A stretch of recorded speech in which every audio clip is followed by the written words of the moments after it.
Linda, I've always been fascinated when actors first arrive in Hollywood. When you made the move from the East Coast to LA, that first couple of weeks, what were they like? Were you scared, intimidated? I was cold. It was August. I didn't bring a jacket. I thought it was Los Angeles. I had no idea, and I kept going out at night going, I'm freezing here. I remember that, thinking that LA was just all sun, you know. Yeah, I was pretty terrified because it was a long way from home, and I'd lived away from home for years, in New York even, but LA was a little more terrifying on some level, farther away from the family. Yeah. You know, a major milestone for every actor is getting their Screen Actors Guild card so they can act and, you know, and get paid. Right. What was the SAG job for you that got the card? Boy. It must have been, I did one guest starring part in my whole life.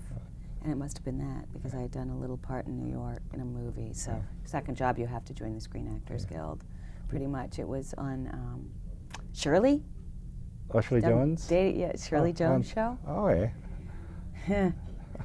Anyway, that's the only guest starring part I ever did. I'll say that one more time. Okay. When I was telling people that I was going to come down here to interview you, they said, oh, is she going to do a Terminator 3? How many times a week do you get asked that question? A day, you mean? I hear it a lot. I mean, everybody would like to see that up on the screen again. I say that it's like a 7-year recovery between each film, and we're only 6 there.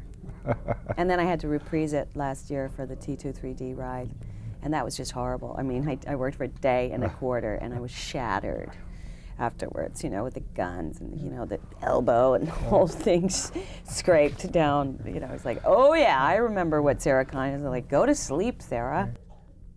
Well, you know, Star Wars just got re-released this weekend, and it's funny, I read an old interview with Harrison Ford saying how frustrating it was for him to make that movie because he had to react to all these effects that weren't there. Funny. Was that something you can identify with a lot? It's my specialty, reacting to something that isn't there. Yeah, I've done it for years. I mean, not just the Terminator movies, but, you know, I can really go back. It gets kind of fun. You know, it turns into second nature after a while. Now, you spent a lot of time cooped up in the cab of a pickup truck with Pierce Brosnan. How claustrophobic did you become, and what did you and Pierce talk about sitting in the cab? Oh, we had our ways of making it easier. I mean, a lot of it was sitting in the river, which was freezing. So the second night we had our little thermoses with little, you know, medicine in there and the coffee to make it go a little better, and wetsuits on, and I had my little waterproof cigarette case, so I could do pretty much anything I want. We were taking bets on whether or not the waterproof case was really going to keep the cigarettes dry. You know, we kept it fun. Really, he's so available. You know, the one scene where you're serving coffee to Pierce, and you look very at ease working in that environment in the little coffee shop. Yeah. Did you ever work as a waitress? Oh yeah, yeah. I've done that. I did that for years.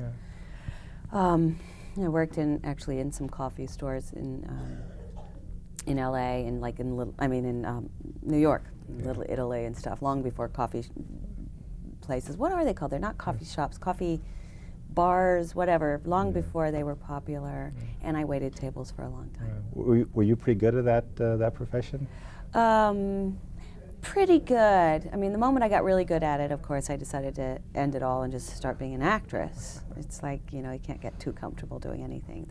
When I really started earning a comfortable living waiting tables, like, I changed and like moved to LA. And I had $6 when I got my first job as an actress. All right. What was that? What was the? That was the Shirley show. I had $6 to my name, and I had just accepted another waiting job, and I got that job, and I was amazed at how much they were going to pay me. It was like, forget that, and I've never had to do it since.